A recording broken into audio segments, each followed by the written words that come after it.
നമസ്കാരം, കുവൈറ്റ് എഡിഷനിലേക്ക് സ്വാഗതം. നോക്കാം ഇന്നത്തെ വാർത്തകൾ. മംഗഫിലുണ്ടായ തീപിടുത്തത്തിൽ മരണപ്പെട്ട ഇന്ത്യക്കാരനെന്ന് സംശയിക്കുന്ന ജീവനക്കാരനെ തിരിച്ചറിയുന്നതിനായി സഹോദരനെ കുവൈത്തിലെത്തിച്ചതായി NBTC HR and admin corporate general manager Manoj Nandyalath അറിയിച്ചു. DNA ടെസ്റ്റ് ഉൾപ്പെടെയുള്ള നടപടികൾ പൂർത്തീകരിച്ച് മൃതദേഹം എത്രയും പെട്ടെന്ന് നാട്ടിലെത്തിക്കാനുള്ള നടപടികൾ പുരോഗമിക്കുകയാണെന്നും അദ്ദേഹം പറഞ്ഞു. അതേസമയം അഗ്നിബാധയിൽ പരിക്കേറ്റ് ചികിത്സയിൽ കഴിയുന്നവരുടെ ബന്ധുക്കളെയും ഇന്ന് കുവൈത്തിൽ എത്തിച്ചതായും NBTC അറിയിച്ചു. മംഗഫിൽ NBTC താമസ കേന്ദ്രത്തിലുണ്ടായ അഗ്നിബാധയിൽ മരണപ്പെട്ട ബീഹാർ സ്വദേശിയെന്ന് സംശയിക്കുന്ന ജീവനക്കാരന്റെ സഹോദരൻ ഷാറൂഖ് ഖാനെ കുവൈറ്റിലെത്തിച്ച് DNA പരിശോധന പൂർത്തീകരിച്ചതായി NBTC HR and admin corporative general manager Manoj Nandyalath അറിയിച്ചു. DNA ടെസ്റ്റ് ഉൾപ്പെടെയുള്ള നടപടികളിലൂടെ മരണപ്പെട്ട വ്യക്തിയെ തിരിച്ചറിയാമെന്നും എത്രയും പെട്ടെന്ന് മൃതദേഹം നാട്ടിലെത്തിക്കാനുള്ള നടപടികൾ പുരോഗമിക്കുകയാണെന്നും NBTC മാനേജ്മെന്റ് അറിയിച്ചു. അഗ്നിബാധയിൽ പരിക്കേറ്റ് ചികിത്സയിൽ കഴിയുന്നവരിൽ ബന്ധുക്കളെ കാണണമെന്ന് ആഗ്രഹം പ്രകടിപ്പിച്ചവരുടെ ബന്ധുക്കളെയും ഇന്ന് കുവൈറ്റിൽ എത്തിച്ചതായും NBTC വാർത്താക്കുറിപ്പിലൂടെ അറിയിച്ചു.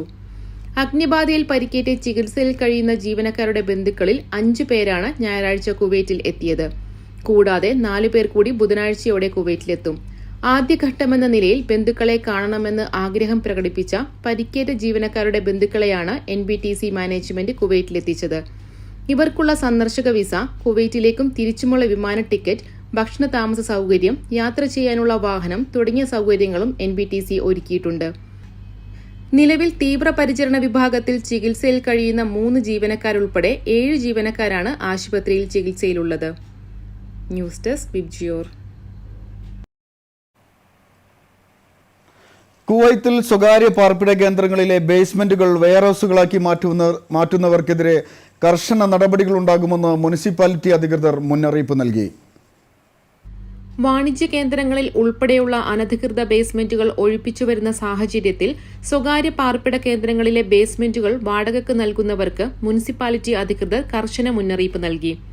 ജീവനും സ്വത്തിനും ഉണ്ടാകുന്ന അപകട സാധ്യതകൾ മുന്നിൽ കണ്ടുകൊണ്ട് വീടിന്റെ ബേസ്മെന്റുകൾ വാടകയ്ക്ക് കൊടുക്കുന്നതിൽ നിന്നും വിട്ടുനിൽക്കണമെന്ന് പബ്ലിക് റിലേഷൻസ് ഡിപ്പാർട്ട്മെന്റ് ഡയറക്ടറും കുവൈറ്റ് മുനിസിപ്പാലിറ്റിയുടെ ഔദ്യോഗിക വക്താവുമായ മുഹമ്മദ് അൽ മുത്തൈരി പറഞ്ഞു. തീപിടിക്കുന്ന വസ്തുക്കളും വിഷവാതകങ്ങളും ഉൾപ്പെടെയുള്ള സാധനങ്ങൾ പാർപ്പിട ബേസ്മെന്റുകളിൽ സൂക്ഷിക്കുന്നത് മുനിസിപ്പൽ നിയമങ്ങളുടെയും ചട്ടങ്ങളുടെയും ലംഘനമാണെന്നും അദ്ദേഹം മുന്നറിയിപ്പ് നൽകി. News desk VIBGYOR. TPL Eid holiday cricket ടൂർണമെന്റിൽ ടീം ഫാൽക്കൺ ജേതാക്കളായി. ഷിബു ഓമനക്കുട്ടനെ ടൂർണമെന്റിലെ താരമായും തെരഞ്ഞെടുത്തു. പ്രമുഖ ക്രിക്കറ്റ് ക്ലബ്ബുകളായ ബ്ലാക്ക് സീസിയും സ്റ്റോം റൈഡേഴ്സും ഈദ് ദിനത്തിൽ സംഘടിപ്പിച്ച ക്രിക്കറ്റ് ടൂർണമെന്റിൽ ടീം ഫാൽക്കൺ ജേതാക്കളായി.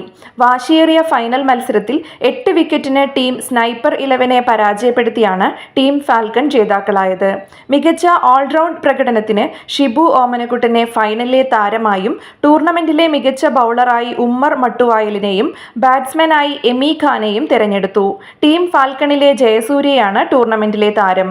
വിജയികൾക്കുള്ള സമ്മാനദാന ചടങ്ങിന് ടൂർണമെന്റ് കൺവീനർമാരായ വിഷ്ണുരാജ്, റജീത്, വിനീഷ്, രാഹുൽ നായർ, സിദ്ദിഖ്, സൂർജിത്ത്, ലിജോ, ആസിഫ്, വിപിൽ എന്നിവർ നേതൃത്വം നൽകി.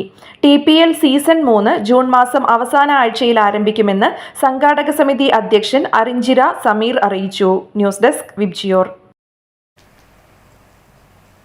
കുവൈത്തിലെ പ്രമുഖ സാംസ്കാരിക കൂട്ടായ്മയായ തനിമ കുവൈറ്റ് സംഘടിപ്പിക്കുന്ന ഈ വർഷത്തെ ഓണത്തനിമ ഒക്ടോബർ 11 വെള്ളിയാഴ്ച ആയിരിക്കുമെന്ന് സംഘാടകർ അറിയിച്ചു.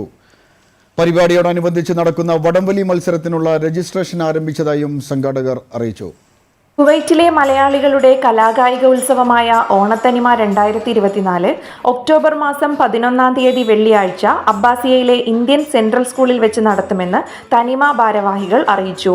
മധ്യപൂർവേഷ്യയിലെ ഏറ്റവും വലിയ ദേശീയ വടംവലി മത്സരം കുവൈറ്റിലെ ഇന്ത്യൻ സ്കൂളുകളിൽ നിന്ന് തിരഞ്ഞെടുക്കുന്ന മികവുറ്റ പ്രതിഭകൾക്ക് നൽകുന്ന APJ Abdul Kalam pearl of the school award, കേരളത്തിന്റെ തനതായ കലാരൂപങ്ങൾ ഉൾപ്പെടുത്തിയുള്ള ഘോഷയാത്ര, വിവിധ കലാപരിപാടികൾ എന്നിവ ഓണത്തനിമയുടെ മുഖ്യ ആകർഷണങ്ങളായിരിക്കും. വടംവലി മത്സരങ്ങൾക്കുള്ള ടീമുകളുടെ രജിസ്ട്രേഷൻ ആരംഭിച്ചതായും മത്സരത്തിൽ പങ്കെടുക്കാൻ താൽപ്പര്യമുള്ള ടീമുകൾക്ക് 67662667 66082817 എന്നീ നമ്പറുകളിൽ ബന്ധപ്പെടാമെന്നും ഭാരവാഹികൾ അറിയിച്ചു. News desk VIBGYOR. കുവൈത്തിൽ വെച്ച് നടക്കുന്ന ഏഷ്യൻ ഫെൻസിംഗ് ചാമ്പ്യൻഷിപ്പ് 2024 മത്സരത്തിൽ പങ്കെടുക്കാൻ ഇന്ത്യയെ പ്രതിനിധീകരിച്ച് കുവൈറ്റിലെത്തിയ കണ്ണൂർ തലശ്ശേരി സ്വദേശിനി സൗമ്യയ്ക്ക് കണ്ണൂർ എക്സ്പാക്ട് അസോസിയേഷൻ സ്വീകരണം നൽകി. Kannur expat association KEA president Abdul കരീമും മറ്റു ഭാരവാഹികളും പരിപാടിയിൽ പങ്കെടുത്തു. ഇതോടെ ഇന്നത്തെ കുവൈറ്റ് എഡിഷൻ ഇവിടെ പൂർണ്ണമാവുന്നു. നന്ദി.